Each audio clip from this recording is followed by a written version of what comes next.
27-ാം തീയതി ഞാൻ കാറിൽ കയറിപ്പോയി, ഡീൽ ഉറപ്പിച്ചു എന്നൊക്കെ സാബുൻ ജേക്കബ് പറഞ്ഞായിരുന്നു. അതുമാത്രമല്ല, ഒരു വീഡിയോ ക്ലിപ്പ് ഇങ്ങനെ ഇട്ട് പ്രദർശിപ്പിക്കുന്നുണ്ട്. അപ്പോൾ അതിനെപ്പറ്റി സംസാരിക്കാനായിരുന്നു. 27-ാം തീയതി എന്നുള്ള ഡേറ്റിൽ ഞാൻ MLA കണ്ടിട്ടില്ല. MLA ഇതുവരെ കണ്ടിട്ടില്ല ഞാൻ. അതുമാത്രമല്ല, MLA വണ്ടി കയറി പോയി എന്ന് പറയുന്നുണ്ട്.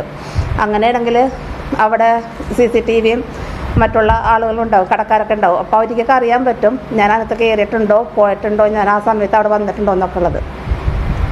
പിന്നീട് ഒരു വീഡിയോ ക്ലിപ്പ് കാണിക്കുന്നുണ്ട്. ആ വീഡിയോ ക്ലിപ്പിൽ ഞാൻ അനീബ കുന്നത്ത്, പിന്നെ പീറ്റർ കുപ്ലാശ്ശേരി, ഈ 3 പേരാണ് ഉള്ളത്. എന്നാൽ ഈ 3 പേരിൽ ഞാനവിടെ പോയി എന്നുള്ള സത്യമാണ്.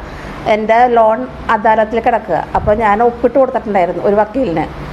2.5 ലക്ഷം രൂപ അടച്ചേക്കാം, മാർച്ച് 31-ാം തീയതിക്കുള്ളിൽ അടച്ചേക്കാമെന്ന് ഞാൻ ഒപ്പിട്ട് കൊടുത്തിട്ടുണ്ടായിരുന്നു.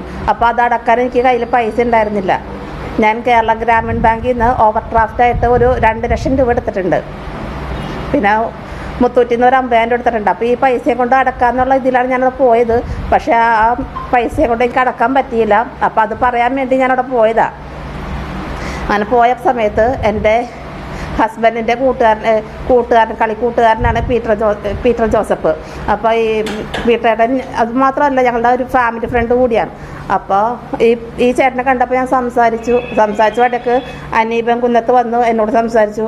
എന്തൊക്കെയുണ്ട് നിങ്ങളുടെ പാർട്ടി പ്രവർത്തനങ്ങൾ എന്നൊക്കെ പറഞ്ഞ് സംസാരിച്ചു. ആ ഒരു വീഡിയോ ആണ് ആരോ എടുത്തിട്ടേക്കണത്, അല്ലാതെ അത് ഒരു ഡീലൊന്നുമല്ല. അതുമാത്രമല്ല, ഒരു ഡീല് നടത്താൻ പറ്റിയ സ്ഥലമാണത്. അത് കംപ്ലീറ്റ് CCTVയും ഒക്കെ ഉള്ള ഒരു ബാങ്കാണ്. ആ ബാങ്കിൽ വെച്ച് ഒരു കാരണവശാലും ആർക്കായാലും ഒന്നും ചെയ്യാൻ പറ്റില്ല. പിന്നീട് എനിക്ക് പറയാനുള്ളത് BJP ചേർന്നതിനെ പറ്റി. അതായത് ഞാൻ എല്ലാ മതങ്ങളെയും ഇഷ്ടപ്പെടുന്നൊരു വ്യക്തിയാണ്. അപ്പോൾ മതവർഗീയത വരുത്തുന്ന ഇതെനിക്ക് ഇഷ്ടമല്ല.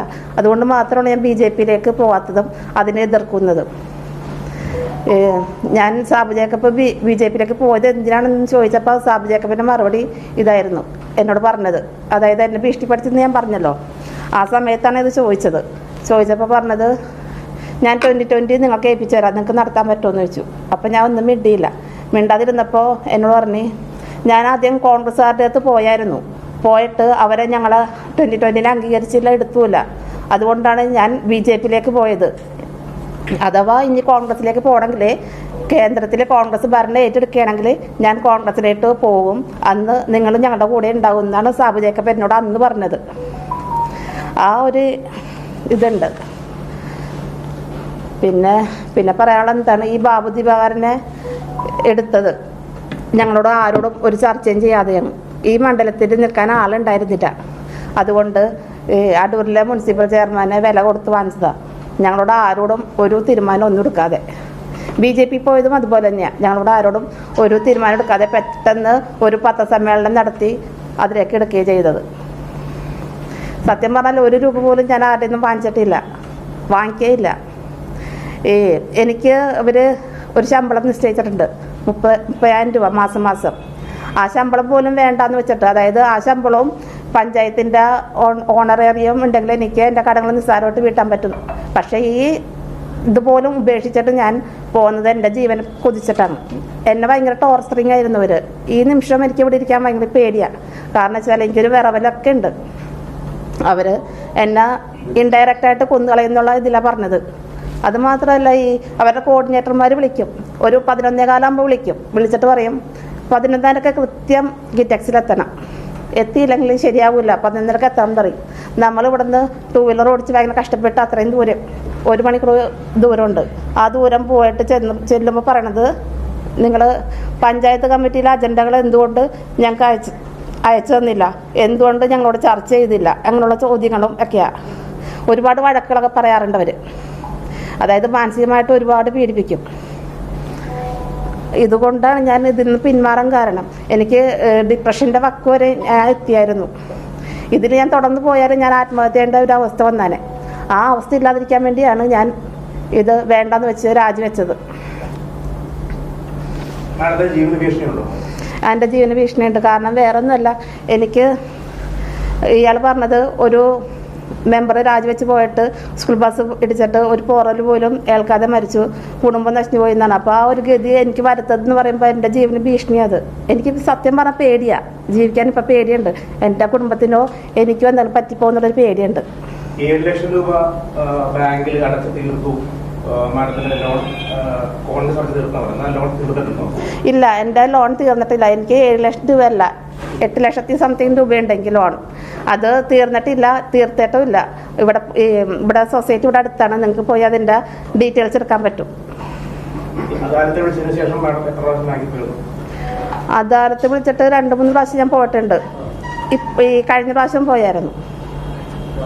കാരണം വെച്ചാൽ എൻ്റെ വീട് ജപ്തിയാകാതിരിക്കാൻ ഞാൻ നോക്കണ്ടേ, അതിനുവേണ്ടി മാത്രമാണ് ഞാൻ പോയിട്ടുള്ളത്. 27-ാം തീയതി വൈകുന്നേരം കോലഞ്ചേരിയിൽ വെച്ച് മുൻ MLA ഞാൻ ഈ ഇലക്ഷൻ വർക്ക് തുടങ്ങിയിട്ട് ഞാൻ MLA കണ്ടിട്ട് പോലുമില്ല. ഇവിടെ പഞ്ചായത്തിലെ MLA വന്നെന്ന് പറഞ്ഞു, പക്ഷേ ആ സമയത്ത് പോലും ഞാൻ പഞ്ചായത്തിൽ ഉണ്ടായിരുന്നില്ല. ഞാൻ വാർഡുകളിൽ ഓരോരുത്തരുടെ പരാതികൾക്ക് അത് തീർക്കാൻ പോലായിരുന്നു. അതായത് ഞാൻ നിൽക്കുന്നിടത്തോളം കാലം സത്യസന്ധമായിട്ട് നിൽക്കണം എന്നുള്ളൊരു ആഗ്രഹം മാത്രമേ ഉണ്ടായിരുന്നുള്ളൂ. പിന്നെ ഈ പുള്ളിക്കാരൻ പറഞ്ഞില്ല വലിയൊരു ഡീല് നടത്തിയെന്ന്. ആ ഡീല് നടത്തിയെങ്കിൽ ഞാൻ പറയട്ടെ, ഞാനത് തെളിവ് കാണിച്ചിട്ടാട്ടെ. ഇവർ വെച്ചാൽ എല്ലാ ആൾക്കാർക്കും പൈസ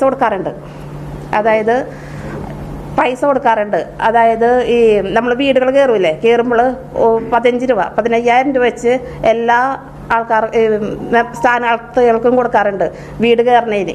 അപ്പോൾ ഈ പൈസയുടെ കണക്ക് ചോദിച്ചായിരുന്നു. അപ്പോൾ എല്ലാവരും കള്ളക്കണക്ക് എഴുതിയിട്ട് 25,000 ആയി 30,000 രൂപ എന്നൊക്കെ പറഞ്ഞിട്ട് കള്ളക്കണക്ക് എഴുതി കൊടുക്കും. പക്ഷേ എനിക്കത് എഴുതി കൊടുക്കാൻ അറിയാൻ പാടില്ലാത്തത് കൊണ്ട് ഞാൻ 6,000 രൂപ തിരിച്ച് വാർഡ് പ്രസിഡന്റിന് ഇട്ട് കൊടുത്തു. അത് ഇട്ട് കൊടുക്കാൻ വേണ്ടി അവർ എന്നോട് നിർബന്ധിച്ചു. അങ്ങനെ ഇട്ട് കൊടുത്തു. 15 രൂപ വാങ്ങിച്ചിട്ട് 6,000 രൂപ തിരിച്ചിട്ട് കൊടുത്തു, കള്ളക്കണക്ക് എഴുതാൻ പറ്റാത്തതുകൊണ്ട്. ഈ നിസ്സാര 6,000 രൂപയ്ക്ക് കണക്ക് എഴുതാൻ പറ്റാത്ത എനിക്ക് 20 ലക്ഷം രൂപയ്ക്ക് ഡീൽ ചെയ്യാൻ പറ്റുമെന്ന് എനിക്കറിയില്ല. എനിക്ക് അത്രയും ബുദ്ധിമുട്ടുണ്ട്. ശരിക്കും പറഞ്ഞാൽ മാനനഷ്ടത്തിന് കേസ് കൊടുക്കണം. പക്ഷേ എൻ്റെ അകത്ത് അത്രയും കോടിച്ചരനായിട്ടുള്ള ഒരു വ്യക്തിയെ എതിർത്ത് നിൽക്കാനും മാനനഷ്ടത്തിന് കേസ് കൊടുക്കാനുള്ള ഒരു ഭാഗ്യമില്ലാത്തത് കൊണ്ട് മാത്രമാണ് ഞാൻ അത് കൊടുക്കാത്തത്. i2i News, an eye for truth. i2i News subscribe ചെയ്തിട്ടില്ലാത്തവർ ഇപ്പോൾ തന്നെ സബ്സ്ക്രൈബ് ചെയ്യുക. നോട്ടിഫിക്കേഷൻ ലഭിക്കുവാൻ ബെൽ ബട്ടണും അമർത്തുക.